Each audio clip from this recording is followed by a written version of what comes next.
Charles, thanks so much for taking the time today to talk about another one of the inclusions in your portfolio, Infosys. We recently saw this get acquired into your portfolio, so it's taken up another one of those coveted 20 spots.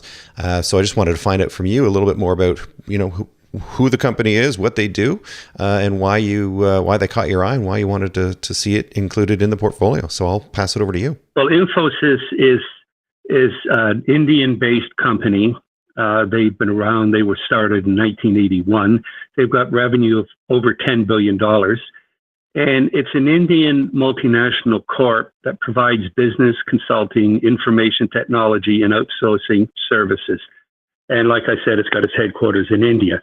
And it, along with its subsidiaries, provide consulting, technology, and outsourcing services in North America, Europe, India, and internationally. It provides business information technology service, including application development, maintenance, and independent validation and infrastructure. It's a very broad, global-based company that provides help and services to global companies.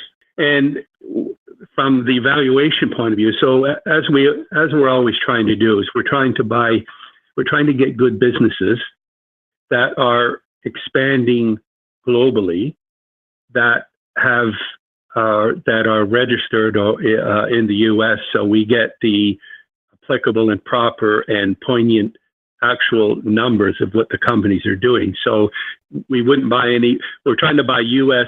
listed companies that are expanding around the world, and Infosys is one of those businesses. Now you can see by the metrics, because of their global reach, and because we know that the GDP is moving up, international business is growing, and it's growing rapidly, maybe 2.5% to 3%. It might even get even higher than that. So there are global companies that are active, and especially in these kind of industries, have got a lot of tailwinds behind them. Given the valuation, and as we always say, that two of the most important things is return on capital. That's when the company makes $1, what can it spend the dollar on to make more money? So we have to have a higher return on invested capital. That's extremely important. And we see Infosys has a 25% return on invested capital. That is outstanding. Now we look at the economic book value because we want to know where what the market thinks the company's going to do and what our margin of safety is. And we're almost a 1-to-1 on the economic book value. So the valuation is extremely attractive. The return on invested capital is attractive, really attractive.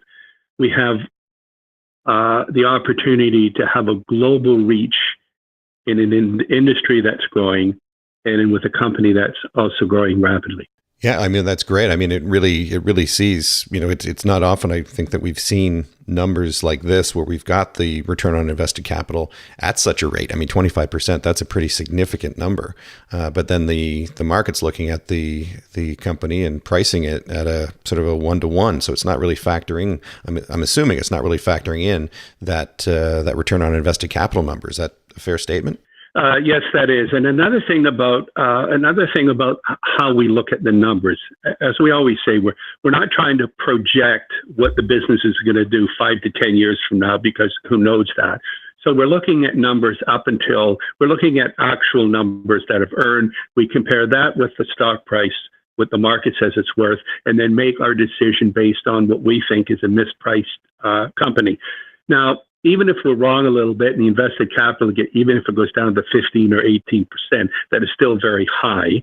And because we're not buying these businesses to trade them or to dump them, we like the benchmark of this company's ability for its global reach. So the moat around the company is its ability to deal in India and China, in global areas where we don't have access to. Well, that's super. Well, that's great. Well, I love seeing this type of security that included in the portfolio, and hearing the metrics as to why it was included, because it makes total sense. So, listen, thanks so much for taking the time to go through the rationale behind including Infosys into the portfolio. And again, I look forward to talking to you at our next call. Great. Thanks, Scott.